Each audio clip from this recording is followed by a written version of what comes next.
कुछ चीज़ें ऐसी होती है जिन्हें सार्वजनिक देश का समर्थन मिलता है। ये एक ऐसी पार्टी है, आप ये समझिए कि 1984 के बाद मतलब 16 साल वो हो गए और 14 साल ये 30 साल के बाद किसी एक पार्टी को सिंगल बहुमत मिला है तो आचार्य श्री नरेंद्र मोदी जी की भारतीय जनता पार्टी को मिला है। भारतीय जनता पार्टी 30 साल के इतिहास के बाद एनडीए यूपीए की सरकार बनी। फ्रांस जर्मनी में भी जब कोलिशन पीरियड आया 30 साल चले, उसके बाद टू पार्टी सिस्टम आ गया। मोदी जी को पहली बार मैंडेट मिला कि सिंगल पार्टी ने 301 वोट लेके बनाया। पूरे देश में दूसरे प्रधानमंत्री वो हैं जिन्हें लोगों ने तीसरी बार चुनने का भी मन बना दिया। ये मैं नहीं कह रहा, आपका सर्वे कह रहा है, मीडिया का, सब जगह ये आ रहा है कि तीसरी बार फिर आएंगे। जितने भी इंदिरा जी को भी एक बार 1970 में लोगों ने ब्रेक दे दी थी, तीसरी बार नहीं बने। बाकी एनडीए यूपीए की सरकारें थी, कोई 5 साल चला, कोई 7 साल चला, कोई 10 साल चला, कहीं 12 पार्टी की कोलिशन थी। एनडीए और यूपीए एक कोलिशन की दोनों के एक स्ट्रक्चर थे, वो चले। बहुत प्रधानमंत्री आए पर इतना लंबा कोई नहीं चला और सबसे देश में पॉपुलर। मैं एक उदाहरण देता हूं। अमेरिका में जब अमेरिका का प्रेसिडेंट स्टेज पे होता है तो वहाँ अमेरिकन मैरिज किसी को अलाउ नहीं करती, स्टेज पे जाने के डैश पे कोई आदमी नहीं चढ़ सकता। पहली बार एक एनआरआई का प्रोग्राम था जिसमें हमारे प्रधानमंत्री गए हुए थे। उसमें अमेरिकन प्रेसिडेंट को हमारे प्रेसिडेंट का हाथ साथ पकड़ के स्टेज पे डैश पे चलना पड़ा, जहाँ मोदी मोदी नारे लग रहे थे।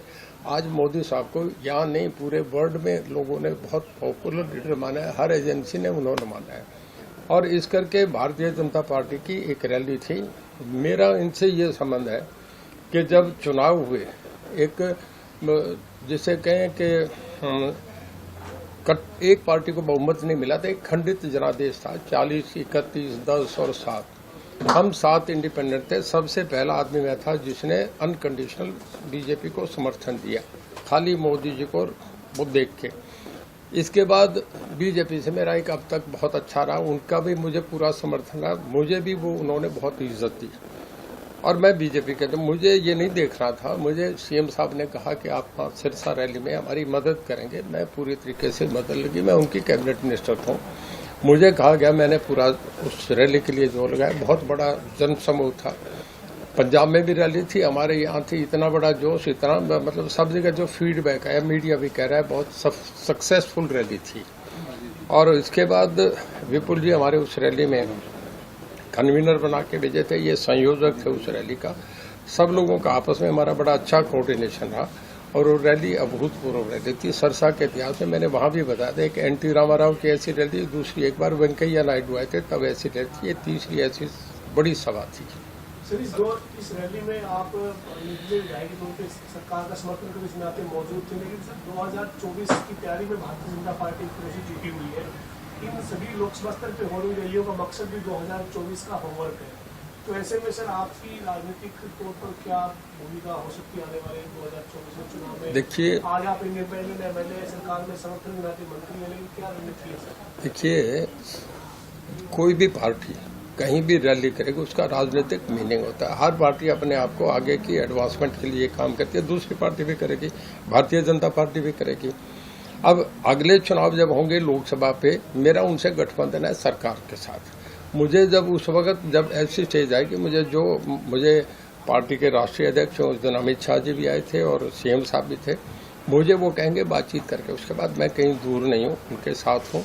पर ये समय पे तभी तय होगा। आज के दिन हम बहुत कंफर्टेबली कर रहे हैं, मुझे नहीं लगता कि हमें आपस में कोई दिक्कत आएगी। सर, क्योंकि इस बात का संकेत इसलिए मिल रहा है कि उस रैली के बाद अमित शाह जी आपके घर पर गए, आपके साथ चर्चा हुई, क्या कोई आगे 2024 को लेकर कोई बातचीत हुई? देखिए, मैं उनका धन्यवाद करता हूँ। मैंने तभी भी उन्हें करा कि वो मेरे लिए बहुत सम्मान की बात है कि एक देश के बहुत पॉपुलर होम मिनिस्टर जिन्होंने कश्मीर का मामला करा, जिनकी देश में इतनी बड़ी इज्जत है, आज उनका बहुत बड़ा रुतबा है।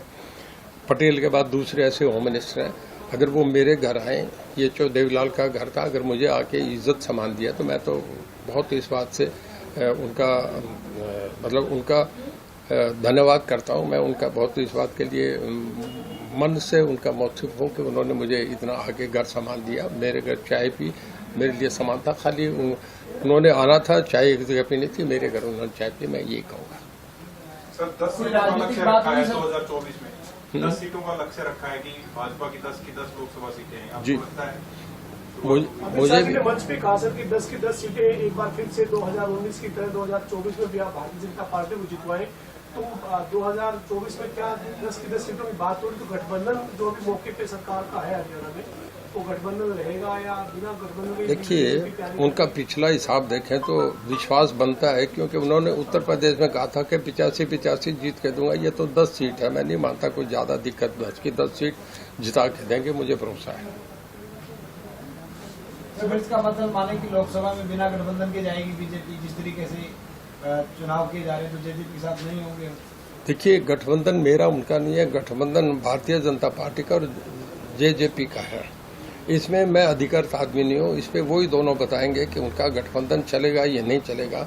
मैं तो इस पक्षधर का हूँ कि पार्टी का आपस में सब ठीक चलना चाहिए। हमारा 3.5 साल बढ़िया चल रहा है, आगे भी ठीक चलना चाहिए। पर फिर भी कोई निर्णय लेंगे तो उन दोनों का आपस में वो चलाएं या नहीं चलाएं, ये नहीं। हम पूरी तरह से, हम जो 6 हैं, हम पूरी तरह से सरकार के साथ। हमने एक बार नहीं, जब तक सरकार है, जब तक ये इसका विधानसभा का टेन्योर है, हम में एक भी कभी नहीं कुछ मिले नहीं मिले इस बात का भी देखे नहीं, हम सरकार के साथ हैं। सर, आपने इच्छा जाहिर की थी कि हिसार लोकसभा से अगर भाजपा आपको टिकट देती है तो आप चुनाव लड़ेंगे? नहीं, मैंने कोई इच्छा जाहिर नहीं करी। मैंने ये बताया था कि पिछली बार मुझे दोनों जगह लोकसभा ऑफर हुई थी। ये मैंने कहा, ऑन रिकॉर्ड कह रहा हूँ, मुझे दोनों बार हुई थी। संजय भाटिया मेरे घर आके मुझे ऑफर करके गए थे। मैंने उन्हें कहा था सीएम साहब का धन्यवाद करना, मुझे उन्होंने इस काबिल समझा, पर मुझे कुरुक्षेत्र दे दो। यहाँ मैं और दुष्यंत लड़ेंगे तो कुलदीप बिश्नोई बीच में निकल जाएगा। इस करके मैंने कहा मुझे यहाँ शंका है, हम 2 एक ही परिवार के नहीं, मुझे देनी है कुरुक्षेत्र दे दो। वो 20 की सीट थी, नहीं दी, पर मैंने इसके लिए उनका धन्यवाद करा। ये कोई प्रपोजल आएगी तब कहेंगे, आज तो कोई प्रपोजल है नहीं, ना कोई ऐसी डिस्कशन थी, खाली मेरे घर चाय पीने आए थे। सर, सिरसा रैली में अमित शाह जी ने निरंतर हुड्डा पर हमला बोला, उसमें कहीं भी उन्होंने इनेलो का जिक्र नहीं किया। इसको किस तरह देखते हैं सर आप? देखिए, इनेलो का ज्यादा चर्चा है भी नहीं। देखिए, जो पार्टी सामने विपक्ष हो उसका भी चर्चा होता है, जो नहीं हो ना। उन्होंने आम आदमी पार्टी का हरियाणा में ना इनेलो का कोई असर है, ना आम आदमी पार्टी का असर है, इस करके उन्हें चर्चा करने का कोई मतलब नहीं था।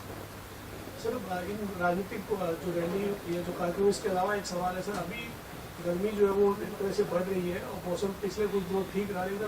आपकी पावर डिपार्टमेंट की क्या तैयारी है सर? उपलब्धता है पूरी बिजली की जितनी डिमांड है उसके मुताबिक? देखिए, आज के दिन हमारी जो हुई है, पंजाब में संकट आ रहा है सर। कल हमारी 11,000 मेगावाट की कंजम्पशन थी और कोई 24 करोड़ यूनिट पावर कंज्यूम हुई है। हमारे पास आज तक कहीं भी दिक्कत नहीं आती। देखिए, हम सुप्रीम कोर्ट की गाइडलाइंस है, एनजीटी की गाइडलाइंस है कि जब ये एनसीआर जो है, हम क्योंकि आप समझिए कि 60% हरियाणा उसमें आता है। नवंबर से लेके जब पराली का कटने का समय आता है, जब पैडी का, उससे लेके हमें फरवरी तक सब जगह सुप्रीम कोर्ट की एनजीटी की है कि आप ये थर्मल ये वगैरह नहीं चलेंगे। हमारी इंडस्ट्रीज तो हमने सारा, हम जनरेटर्स नहीं चलाएंगे, तब भी हम पावर पे चलाते हैं। कभी देखिए, पंजाब में ऐसा हो सकता है ऑफिस 7 से 2 करते हैं, पर हमारे यहाँ कहीं भी है नहीं, पावर 24 घंटे दे रहे हैं। टेक्निकल फॉल्ट तो कहीं भी हो जा सकता है। और हमारा बहुत बढ़िया चल रहा है कि अभी हमारा लाइन लॉस जो है एटेंसी पे हमारा 9.43 हो गया। ये जर्मनी और फ्रांस में भी कभी 5 और 6 से कम नहीं हो सकता। ये एक बहुत आश्चर्यजनक काम हो रहा है। यानी सर, ये जो लाइन लॉस है ये दाही के आंकड़े से भी कम होता दिख रहा है। जैसे 2014 में ये 31-32% जो हुआ करता था, वो आज 10 से भी नीचे आने की उम्मीद है। हाँ, जब अब मैं बता रहा हूँ ना, अब 9.43 एटेंसी है। जब देखिए 1% लाइन लॉस कम होता है तो हमारा 300 करोड़ 280 करोड़ रुपए हमारा रेवेन्यू बढ़ जाता है। तो हमारा जो 3700 करोड़ का घाटा निकल के हम 2000 करोड़ में प्रॉफिट है, उसका कारण ये था कि हमने ये जो साइमल्टेनियसली रेड हुए, लोगों को चोरियां करने की बंद करी, जो लाइन लॉस कम हो गया, वो हमारा प्रॉफिट बनता गया। सर, जिस तरीके से आपकी जो है वो बीजेपी के शीर्ष नेतृत्व के साथ जो है वो लगातार आपकी बातचीत होती है, कभी दिल्ली में होती है, तो सिरसा में आते वक्त बातचीत होती है। आखिरकार जिस तरीके से हिंट्स जो मिल रहे हैं कि आपकी जो एक तरीके से नज़दीकियाँ हैं वो काफ़ी ज़्यादा बढ़ चुकी हैं, आपके घर तक जो बीजेपी का शीर्ष नेतृत्व आ रहा है, ऐसी स्थिति के अंदर 2024 के अंदर हम आप कहाँ देखते हैं? देखिए, मैं आपसे बताऊँ, के चुनावों में कहाँ पर? देखिए, 2-3 कारण हैं। एक तो मेरी परफॉर्मेंस E1 है। हम गुजरात के बाद हमारी चारों कंपनी जो है, हमारी आज तक डिफॉल्ट नहीं हुई। ये बहुत बड़ा काम। हम इस मामले में गुजरात से भी आगे, हम पूरे देश में 1 नंबर पे। हम अगर आज कोल इंडिया से किसी से मांगे, हमें 1 मिनट पे मिलता है कि हरियाणा कुछ भी ले जाओ, मैं तुरंत देते हैं। नंबर 2, हमारे यहाँ पहले हमारी जो ये डिस्कॉम कंपनीज है वो 47 हैं जो गवर्नमेंट ओन्ड है, उसमें हम 15वें 17वें पे थे। आज हम 5वें और 6ठे पे हैं। पहली 4 कंपनी गुजरात की, अगर स्टेट वाइज हैं तो हम नंबर 2 हैं। मेरी परफॉर्मेंस 1 नंबर। जेल के मामले में जैसे वो होता है ना, committee on defence, committee on railways, एक कमेटी ऑन लीगल राइट्स है। आपके मोदी जी जो वहाँ बिहार के डिप्टी चीफ मिनिस्टर थे, नाम भूल गया मैं उनके, मोदी जी हैं, सुशील मोदी, वो उस कमेटी के चेयरमैन थे लीगल राइट्स वाले। उन्होंने तेलंगाना विजिट करी, तिहाड़ विजिट करी, बाकी हिंदुस्तान की सब जेलें, उसमें सभी पार्टीज के मेंबर होते हैं। कांग्रेस के भी थे, केजरीवाल जी के पार्टी के थे, लालू जी के, मुलायम सिंह के, डीएम के, सभी जगह कमेटी जब जाती है तो उन्होंने जब तिहाड़ जेल ना हमारी बॉन्डसी जेल विजिट करी तो सारी चीजें देखते हैं कि पैरोल ठीक मिल रही है, ला के उनको कैसे रखा जाता है, कैंटीन कैसे है, टेलीफोन लोगों से घर करने देते हैं, यानी पैरोल आने के बाद ज्यादा दिन परेशान तो नहीं करते कि उनको जो अंदर इनमेट्स हैं उनको कोई दिक्कत तो नहीं आ रही, ये चेक करने आते हैं। जब वो जाने लगे तो रजिस्टर आगे रख दिया। हमारे सब डीजीपी थे, सेशन जज वहाँ थे, डीसी एसपी वहाँ थे। तो जब लिखने लगे तो उन्होंने कमेंट्स के लिए रजिस्टर सामने, उस पर ऑन रिकॉर्ड है, आज भी कहो तो मैं दिखा दूँ उस पर। उसमें सुशील मोदी जी ने लिखा पूरी कमेटी की तरफ से कि बहुत बेहतरीन व्यवस्था, लगता है कि घर से भी बेहतर व्यवस्था है, बहुत बहुत बधाई सुशील मोदी। तो मेरे दोनों मंत्रालय बहुत बढ़िया चल रहे हैं। मेरा पब्लिक में भी कहीं भी जाता हूँ, हरियाणा में, चाहे मैं किसी भी जगह जाऊँ, गांव में जाऊँ, हमें लोगों का समर्थन भी मिलता है। जो देवीलाल की फैमिली, उनका बेटा होने के भी मुझे लाभ मिलता है। जो देवीलाल का और राजमाता विजय राजे सिंधिया से लेके वाजपेयी जी से, एडवाणी जी से, गोविंदाचार्य जी के वक्त से बहुत अच्छे रिश्ते रहे हैं। नानाजी देशमुख जो देवीलाल के वक्त के, ये सब पुराने लीडर्स होते थे। आज भी मोदी साहब भी गए तो जो देवीलाल का चर्चा करके, मुख्यमंत्री जी भी कहीं जाते हैं वहाँ, तो जो देवीलाल फैमिली के, डॉक्टर मंगल सेन के, बीजेपी के बहुत नजदीकी रिश्ते रहे हैं। तो रिश्ते में कोई आश्चर्य की बात नहीं, हमारे रिश्ते हैं।